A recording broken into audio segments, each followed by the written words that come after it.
Hello everyone and a very warm welcome to today's cryptocurrencies update for Wednesday, April the 9th, 2025. Today we're going to primarily focus on Bitcoin and Ethereum, and tomorrow I will go over BNB, I will go over Link, I will go over Mara, as well as another minor company that has a lot of upside potential. So please look out for that email tomorrow. There will be lots to cover. And for now, things are getting closer and closer to a low. This is the same slide as we had late March. And as you know, things haven't really gotten down that much deeper or lower. So we're still really counting down the waves. And if anything is correct, we might have hit a serious bottom. But we do need to see some breakouts above key levels, and we're not there just yet. However, I do want to point out that you please focus on the big picture. If we are in a final fifth of a fifth wave of a C wave, for example, the focus should be, of course, to the upside and not on the final fifth of the fifth wave. They can often disappoint, and then you just don't get the desired effect longer term.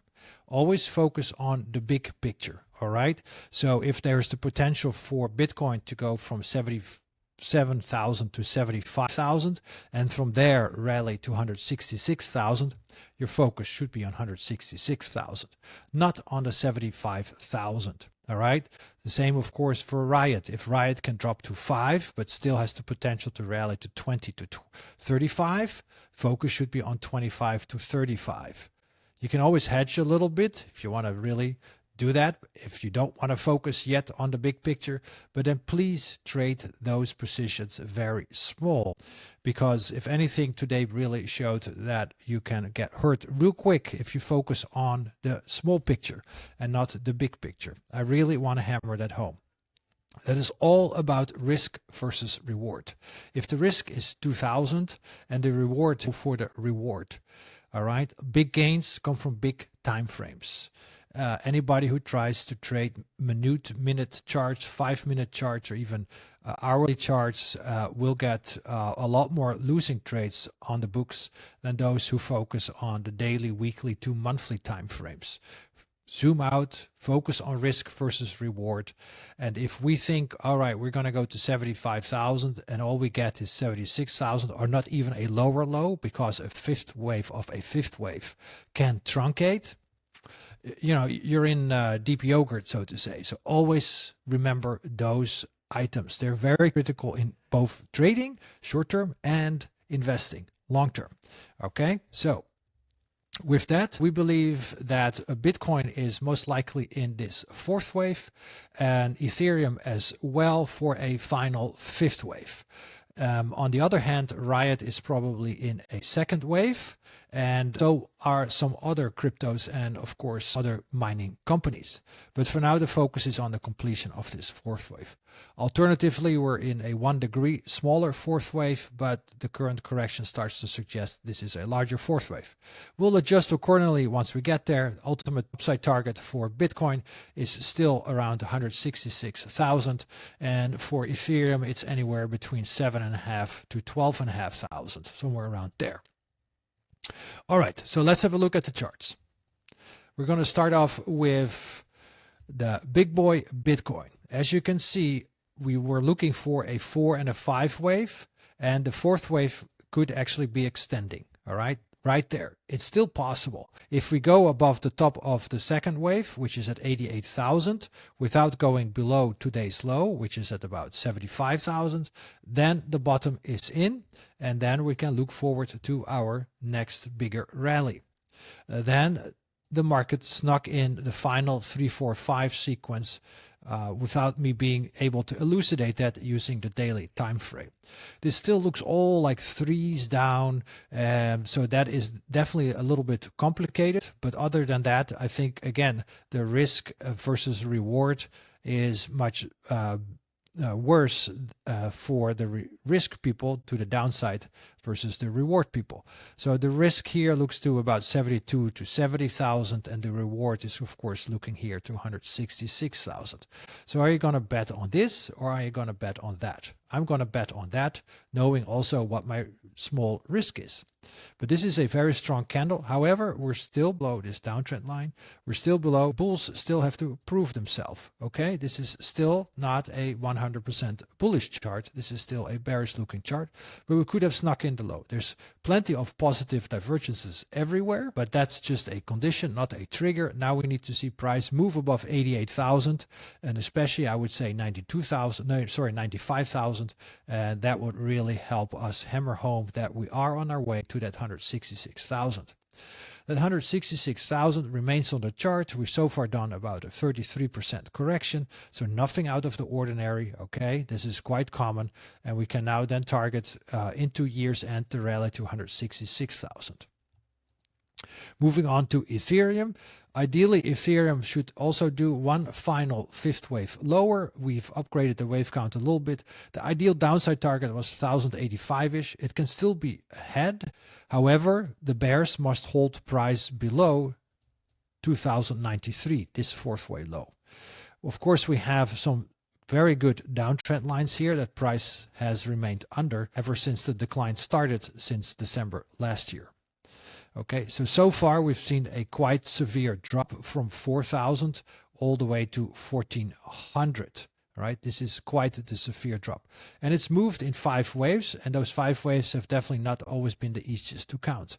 Wave 1, ABC for wave 2, wave 1, ABC for wave 2, wave 3, ABC for wave 2, with the 1 here in between, 3, 4, 3, 4, 5. So we're getting very close. Once again, we might have missed this final fifth of a C wave.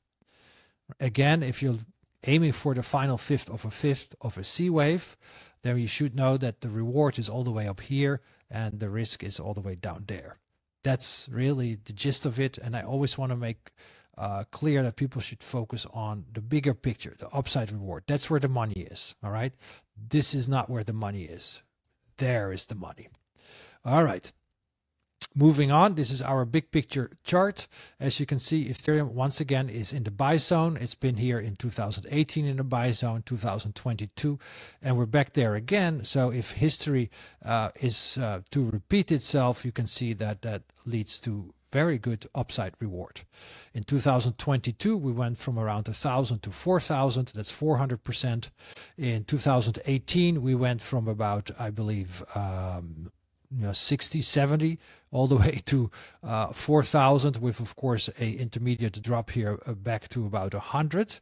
But again, here, if you look here, 400, and here we were at 60, from 60 to 400. That's also, once again, almost a 10-time return. And then we had the wave 2, 3. So this here, this pattern, the final pattern here is an ABC lower, an ABC higher, and now 5 waves lower, and it looks like we might have a regular running flat. So the flat means that the B wave challenged the all-time highs. We got awfully close, and then the running part is the C wave. It doesn't go all the way down to the end of the A wave, which is around 800. Again, the upside reward should now be somewhere around 10,000 plus or minus 2,500, somewhere around there. How about BITO? Well, BITO was the one where we were tracking this final fifth of a C of a fourth wave lower, and we might have put in a failed fifth of a C wave. Again, do not focus on the final fifth wave, focus on the big picture. All right, the big picture was this rally to new highs. All right, do not focus on this, trying to nail the bottom. Very few people can nail the bottom. Only those that really are into it day in, day out, intraday can do it. We are still below the downtrend line here in black, so we need to get above that one. That would be step 1. We're back above the 200-day, but still below other moving averages, still below the Ichimoku cloud. So there's still plenty of work to do, but we might have completed this impulse lower. So contingent on holding above this week's low, I expect now the rally to new all-time highs to kick in. How about Riot? Riot made marginally lower lows on the smallest of time frames. This looks like a ending diagonal to me. And again, we now need to break back above, I would say, almost 9, this fourth way low, to really start to consider that this larger 2/B wave has completed in the form of a very protracted I would say like this. That would be A, that would be B, 1, 2, 3, 4, 5. This would be called either a double zigzag or simply a protracted zigzag. Wave A was about 3 months, wave B was 3 months, and then wave C was a year and a half. But this looks really good. 1, 2, 3, 4, 5. So we have now reached the downside target zone and can still target 22.33. That remains my preferred thesis. Extremely oversold on many indicators. So for now, there is plenty of room available to the upside. So that's really what we are looking at currently. Again, tomorrow I'll provide an update on BNB, Link, maybe Solana, definitely Mara as well, as things really start to look favorable for upside. But again, it's all contingent on holding the current lows, so we don't get any extensions of the waves to the downside, which cannot be foreseen. If we see 5 waves lower, then we have to assume this has completed for a 5th wave.